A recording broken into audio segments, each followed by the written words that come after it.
गांव के बूढ़े अक्सर जमीन के नीचे छिपे रहस्य की कहानियां सुनाते थे। एक ऐसी चुड़ैल की कहानी जो जड़ों के जाल और पत्थरों की तहों में अपना ठिकाना बनाए बैठी है। वीर, पुरातत्व में डिग्री हासिल एक शख्स, इन कहानियों को बचपन की डरावनी बातों से ज्यादा कुछ नहीं मानता था। मगर जब गांव में अचानक बीमारियां फैलने लगीं, तो उसे उन कहानियों को याद करना पड़ा। बीमारी का इलाज शहर के डॉक्टरों के पास भी नहीं था। गांव वालों की निराशा चरम पर थी। तभी वीर को अचानक वो कहानियां याद आईं। उसने गांव के बुजुर्गों से बात की और जमीन के नीचे दबे रहस्यों को खोजना तय किया। गांव के बाहर एक सुनसान कुआं था। गांव वाले कहते थे ये कुआं सीधे चुड़ैल के ठिकाने तक जाता है। वीर को ये कहानी थोड़ी खौफनाक लगी, मगर गांव वालों की हालत देखकर उसका डर पीछे हट गया।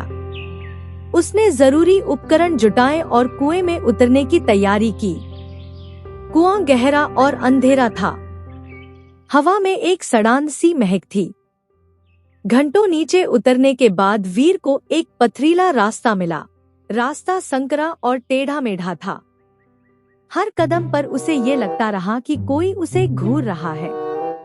आखिरकार वो एक बड़े कक्ष में पहुंचा। हवा में जड़ी बूटियों की तीव्र गंध थी। कमरे के बीच में एक बड़ी कड़ाही में हरा भरा तरल पदार्थ उबल रहा था। कड़ाही के पास एक खौफनाक सी महिला खड़ी थी। उसकी आंखें चमक रही थी और नाक से एक कुब्ज नाक निकली हुई थी। ये वही चुड़ैल थी जिसके बारे में गांव वाले कहानियां सुनाते थे। वीर घबराया नहीं। उसने चुड़ैल को गांव में फैली बीमारी के बारे में बताया और उससे इलाज के लिए मदद मांगी। चुड़ैल ने उसे कुछ देर गौर से देखा, फिर अपनी एक जड़ी बूटी को कड़ाही में डाला।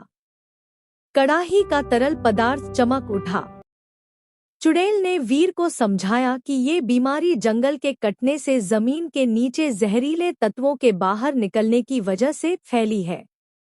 उसने वीर को एक खास जड़ी बूटी दी और बताया कि कैसे उसका इस्तेमाल कर दवा बनाई जा सकती है। वीर चुड़ैल को धन्यवाद देकर वापस गांव लौटा। उसने जड़ी बूटी से दवा बनाई और गांव वालों का इलाज किया। कुछ ही समय में गांव वाले स्वस्थ हो गए।